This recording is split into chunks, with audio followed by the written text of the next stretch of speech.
حابس اسلام channel میں خوش آمدید۔ السلام علیکم ورحمۃ اللہ وبرکاتہ۔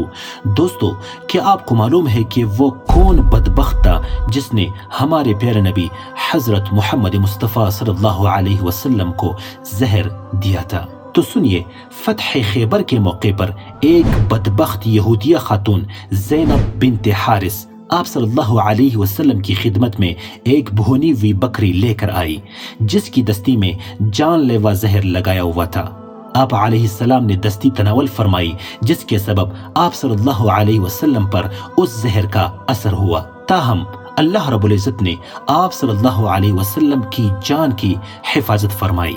دستی کے گوشت میں زہر اس لیے ملایا کہ اس نے سن رکھا تھا کہ رسول اللہ صلی اللہ علیہ وسلم گوشت میں سے دستی کا گوشت پسند فرماتے ہیں۔ نیز روایت میں ہے کہ ایک لقمہ لیتے ہی آپ صلی اللہ علیہ وسلم کو زہر کا علم ہو گیا، اور بعض روایت میں ہے کہ گوشت نے خود بتا دیا کہ مجھ میں زہر ہے، اور اس زہر سے ایک صحابی رضی اللہ عنہ کی شہادت بھی ہوئی۔